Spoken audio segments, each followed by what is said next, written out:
सत्संगत जी, प्यार से कहना धन निरंकार जी। एक सेवा का भाव कि मन में अपने हिसाब से नहीं, जो नीड ऑफ द आवर है, एक रूप उसका मानवता के लिए सेवा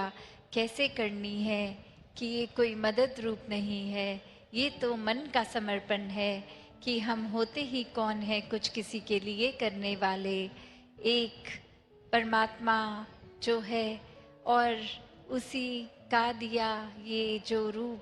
तो हम जहाँ ये परमात्मा के साथ इसी के ऊपर आधारित मन को करते हैं और जब ये समझ लेते हैं कि ये परमात्मा ने जो बल अगर बख्शा भी है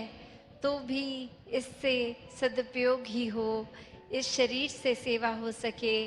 मन को एक परमात्मा के साथ जितना जोड़ेंगे उतना ही ज़्यादा मन भी पवित्र होगा, क्योंकि ये निराकार इस मन में बसेगा। तो कैसे ये सेवा के भी अनेक रूप, जहाँ हर कोई अपने जीवन में ये सेवा के साथ जुड़कर और अपने अहंकार को त्याग सकता है, कि ये जब तक मन में ग्रैटिट्यूड होगा तब तब एक मन का भाव भी वही कि जो कुछ है जीवन में सभी एक हमारे लिए इस परमात्मा ने जहाँ इतनी सुंदर सृष्टि की भी रचना करी,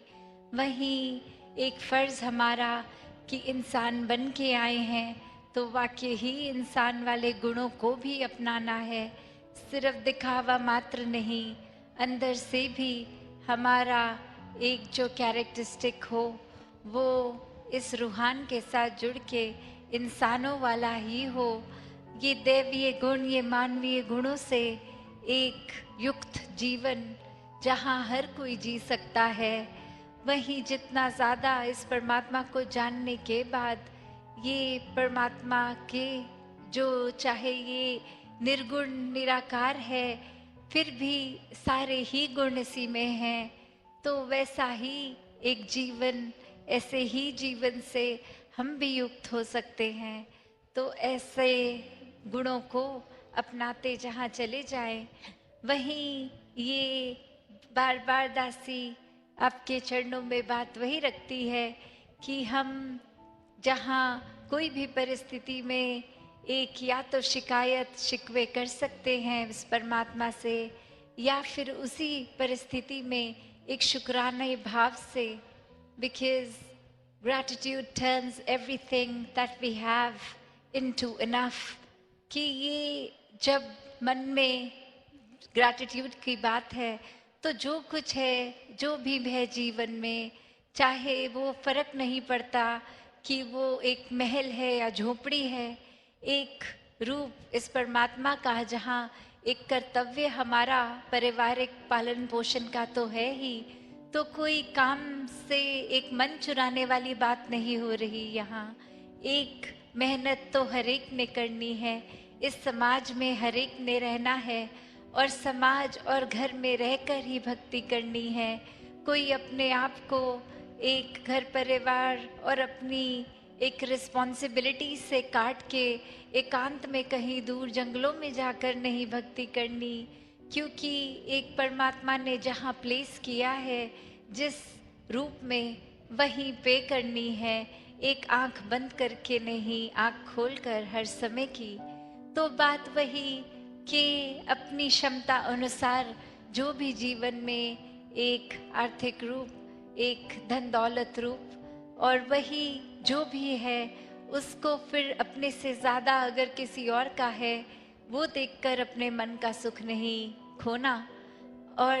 जैसे दासी ने कुछ दिनों पहले भी ये आपके चरणों में बात रखी कि अगर हम साइंटिफिकली बात करें तो ब्रेन का वही हिस्सा है जो एक शुक्राना भाव, एक ग्रैटिट्यूड लाता है, और वही हिस्सा एंग्जाइटी भी लाता है। तो एक अपने उस हिस्से से दिमाग के क्या हमने करना है वो चुनाव हमारा है। वो अगर हम उदाहरण देखें भी तो अक्सर एक अगर किसी साइकोलॉजिस्ट या काउंसलर के पास जाते हैं और वो एंजाइटी के ही अगर किसी से एक सेशन हो रहा होता है तो एक बहुत ही सरल सा सल्यूशन वो देते हैं कि एक ग्रैटिट्यूड जार बना लीजिए। हर दिन आपको जिस जिस चीज़ को आपने अच्छा समझा, कोई गुण हो या शुक्राना भाव, वो एक डाल के पर्ची उस डब्बे में डाल दें। तो वही धीरे धीरे दिमाग को कैसे कंडीशन करते हैं कि या तो आप हर चीज़ से वो घबराहट, वो उथल पुथल, वो एंजाइटी ले सकते हैं या शुक्राना भाव। तो बात वही कि संतों ने भी हमेशा एक शुक्राने को ही महत्वता दी है कि ज़रूर हम में अगर इस निराकार दातार ने समाज में रखा है तो कुछ अगर समाज की चीज़ें हैं जो बदलने लायक हैं, उसको जहाँ बदलना भी कर्तव्य है, वहाँ एक जो परिस्थिति है उसको भी बहुत रियलिस्टिक होकर एक उसमें भी शुक्राना करना है। तो कैसे एक भाव यही कि हम अगर मन की उथल पुथल को तवज्जो दें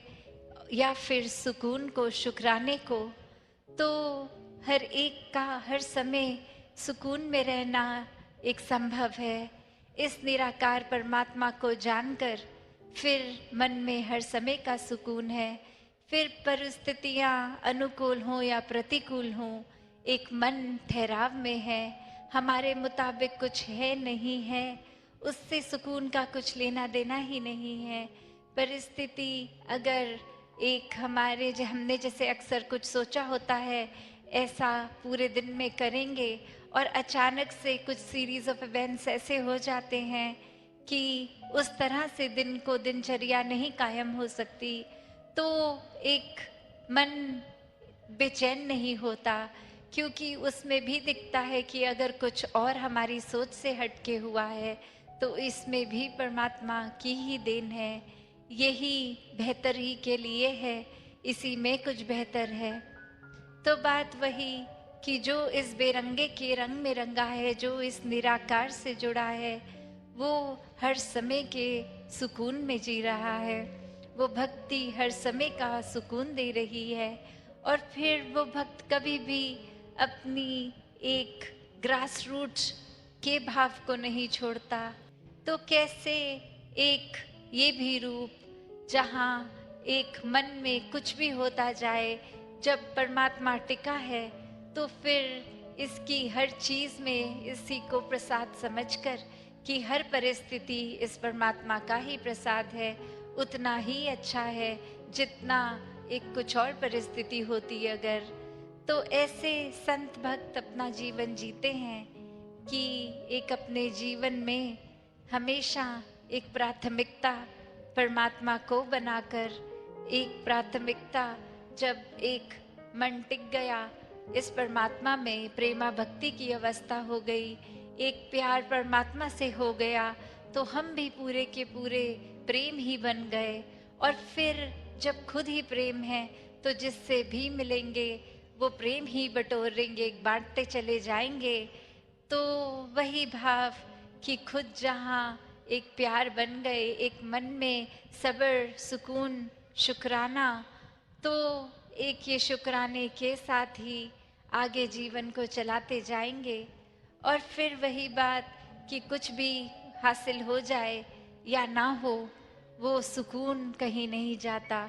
क्योंकि वो फिर दुनियावी चीज़ें जो इम्पर्मानेंट एक है उसमें एलिमेंट, चाहे सामान हो चाहे कुछ भी, तो वो आज जैसा है कल वैसा नहीं होगा, आज है कल पता नहीं होगा भी कि नहीं होगा। उससे अगर जुड़ जाएंगे तो कैसे फिर मन का सुकून खराब होगा। तो एक वस्तुओं को वस्तु की तरह ही सदुपयोग जहाँ तक है वहाँ तक ही सीमित रखा जाए, उनको अपने मन पे इतना हावी ना किया जाए कि तबीयत भी खराब हो जाए, एक दिमाग भी फिर परेशान रहे। तो कैसे अपने ग्रास रूट से जुड़े रहना बहुत ही ज़रूरी है। एक और कहानी दासी के ध्यान में आ रही है कि कैसे एक इंसान नौकरी की तलाश में अपने गांव से निकल के इधर उधर ढूंढ रहा है और अब एक शहर जाके एक छोटी नौकरी धीरे धीरे और बेहतर मिलती गई, और कैसे अब सुख साधन सारे। और अब वो मालिक उसका देखता कि ये रोज जाता है जैसे ही काम से, अपने कमरे में जाकर एक संदूक खोल के देखता है, और वहीं मालिक के दिमाग में डाउट आने लग गया कि ये कहीं कोई धन की चोरी तो नहीं करके अपने कमरे में उस संदूक में डाल देता है रोज कुछ ना कुछ ले जाकर। तो ऐसे ही जब वो इंसान कमरे में नहीं, तो मालिक ने वो एक चुपके से कमरा खोल के संदूक खोल के देखा, और देखा तो क्या दिखता है कि उसमें एक फटा हुआ कुर्ता, एक फटे हुए और वस्तुएं, एक चप्पल टूटी फूटी, और वो ही बस सामान था पुराना उस संदूक में। तो फिर उस मालिक से रुका नहीं गया और उस इंसान से पूछा कि ये तो सामान फेंकने का है, उसको कब से रख के भी बैठे हो, और ये क्यों संभाला है, रोज ये क्यों जाके देखते हो। तो बात वही, वो इंसान कहता है कि मैं कहाँ से शुरुआत मेरी थी, क्या हाल था, क्या औकात थी, वो खुद को याद दिलाता हूँ कि आज अगर इतनी सुख सुविधाएं हैं तो भी एक समय पे क्या था। तो वही शुक्राने का भाव कि चाहे ये जो भी जीवन में एक हम जिसको अपग्रेड कह सकते हैं वो है, तो भी एक अपनी हकीकत याद रखते हुए, एक जितना ज़्यादा इस ज़मीन से जैसे घास जुड़ी रहती है, वो फिर कुछ भी तूफान आए वो नहीं हिलती, उसका नुकसान नहीं होता। वहीं अकड़े हुए लंबे ऊंचे पेड़ थोड़ी हवा से अपनी टहनियाँ और खुद को खो देते हैं। तो कैसे एक जितना ज़्यादा विनम्र रहेंगे, जितना ज़्यादा अपने अहंकार को खोएंगे, उतना ज़्यादा ही ये परमात्मा को मन में बसा पाएंगे। और फिर ये कोई चतुर चालाकियाँ भक्ति में तो काम नहीं आती, सिर्फ और सिर्फ प्रेम प्यार ही है। ये भक्ति कोई सौदेबाजी नहीं है, ये कोई ऐसी बात नहीं है कि हम परमात्मा आपका कुछ देर नाम लेंगे उसके बदले कुछ चाहिए। तो ये कोई ना सौदा है, ना इसमें कोई शर्तें हैं। तो जितना ज़्यादा समर्पित होके इस परमात्मा के साथ जुड़ के हर समय शुक्राने में रहेंगे, उतना ही ब्रह्म ज्ञान मन में टिकेगा, और ब्रह्म ज्ञान इस परमात्मा के मन में टिकने से उतना ही सुकून में जिएंगे। तो दासी और समय ना लेके इन्हीं शब्दों से आपसे आज्ञा लेगी। साथ संगत जी, धन निरंकार जी।